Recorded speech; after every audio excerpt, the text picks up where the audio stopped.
వృశ్చిక రాశి వాళ్లకు ఈ వారం ఆదాయ మార్గాలు కలిసి వస్తుంటాయి.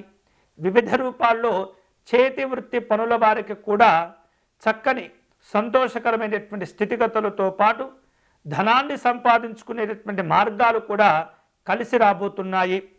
ఈ వారంలో కుటుంబంలో కావచ్చు, దగ్గరి బంధువుల యొక్క విశేషమైనటువంటి ఇళ్లల్లో కావచ్చు, చిన్న చిన్న శుభ కార్యక్రమాలు జరిగేటటువంటి అవకాశాలు ఉన్నాయి.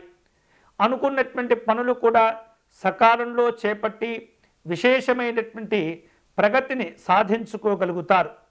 వివిధ రూపాల్లో మీరు ఎదుర్కొంటూ ఉన్నటువంటి ఆస్తి వివాదాలు ఏవైతే ఉంటాయో వాటిని కొంతమేరకు అధిగమించగలుగుతారు, సమస్యలను పరిష్కరించుకోగలుగుతారు.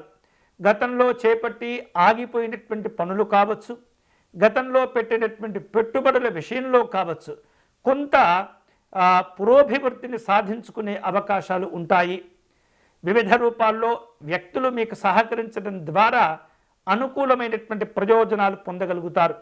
ఆర్థికంగా జాగ్రత్తలు తీసుకోవటం ద్వారా మిమ్మల్ని మీరు తీర్చిదిద్దుకోవటం, సంతోషకరమైనటువంటి ఫలితాలు పొందే అవకాశాలు ఉంటాయి. స్నేహ సంబంధమైనటువంటి కలయికలు, విహారయాత్రలు కూడా ఈ వారం ఉండేటటువంటి అవకాశాలు కనిపిస్తున్నాయి.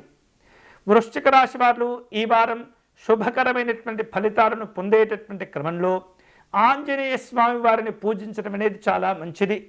తమలపాకులను సేకరించటం, సింధూరమును సేకరించటం, వాటిని ఉపయోగించి ఆంజనేయ స్వామి వారికి అర్చన నిర్వహించి ఆ స్వామివారికి సమర్పించినటువంటి సింధూరమును మీ నుదుటన రక్షగా ధరింపచేసుకున్నట్లయితే ఆంజనేయ స్వామి వారి అనుగ్రహం చేత అన్ని రకాల సమస్యలు దూరం అవ్వటమే కాకుండా శుభ ఫలితాలు కూడా కలిసి వస్తాయి.